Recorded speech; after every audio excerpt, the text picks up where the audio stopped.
After surviving yet another suspicious accident, Liberty knew she could not ignore the feeling that someone wanted her gun. The incident at the Fortress Hotel had been too coordinated, too perfect in its disguise. Two cars, two nervous young drivers, and one narrowly avoided tragedy. She had escaped unharmed, but she was no fool. This was no coincidence. Determined to uncover the truth, she decided to meet with Catherine Farrell. Despite their rivalry in business, the two women shared a mutual respect that ran deeper than competition. She trusted Catherine's intelligence and her ability to navigate the treacherous politics within her powerful but fractured family. She was certain that if anyone could trace the roots of the attack, it was Catherine. Catherine received Liberty's call and immediately sensed the gravity of the situation. Although her mother Clarissa had a reputation for cunning schemes, Catherine doubted she would resort to such clumsy tactics. Her mother was a master manipulator, the kind who moved pieces in silence and never left traces behind. This plan, reckless and poorly executed, reeked of desperation. And Catherine knew exactly who among her family was capable of that kind of rashness. Within minutes, she arranged a meeting in her private company's office on the outskirts of Jensburg, a place far from the prying eyes of her relatives and the bustling heart of the city. It was her domain, a space built through her own effort, independent from the Farrell empire. Before leaving, Catherine made a quiet call to her trusted aide Pedro Fraser. Calm and efficient, Pedro had long been her eyes and ears within the family's tangled web of secrets.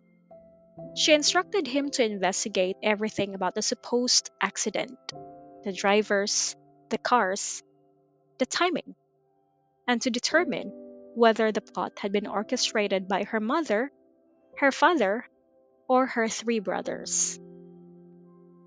In her mind, only one name surfaced: Marco Farrell, her eldest brother. Catherine had learned long ago that power in the Farrell family came with deceit, and Marco had never accepted her return as a rightful daughter. He viewed her as an intruder who had stolen the life once meant for Shiloh, the woman they had all treated as family. To them, Catherine's presence was an unforgivable reminder of the truth that Shiloh, despite being raised as a Farrell, had not been one of them by blood. The tension between Catherine and her brothers had deepened over time. Even after 2 years of living under the same roof, she remained an outsider. The warmth her family showed was nothing but a mask. Only her sisters in law treated her with genuine civility. The rest harbored quiet resentment, nursing wounds from the past and blaming her for Shiloh's death. Among them, Marco's hostility burned the brightest. His marriage had collapsed publicly after his affair with Shiloh came to light. His wife, Erica, had left him and was determined to finalize their divorce, despite his attempts to stall it. Catherine had taken Erica's side, supporting her decision to walk away from a loveless and humiliating union. Marco never forgave her for that. To him, Catherine was not only a usurper of Shiloh's place, but also the reason for his ruined reputation. Clarissa, before leaving on her extended trip, had tried to smooth things over by urging Catherine to apologize to Erica's family. But the attempt had failed. The in laws refused to even let her inside their home. The wounds were too deep, the betrayal too raw. Clarissa promised to make amends upon her return, hoping to maintain peace for the sake of the children.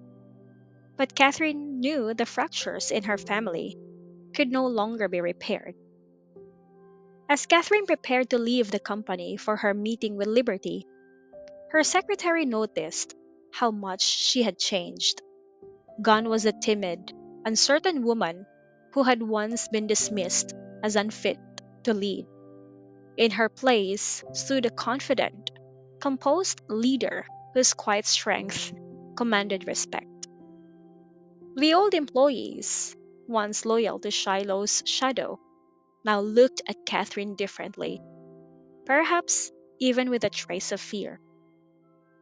It dawned on them that the real daughter of the Farrell family had never been weak. She had only hidden her strength, waiting for the right time to reveal it. With her mother gone and her brothers plotting behind closed doors, she had begun to take control of the empire that was rightfully hers. And as she drove to meet Liberty that afternoon, her thoughts hardened into resolve. Whoever had dared to orchestrate an attempt on Liberty's life would soon be exposed.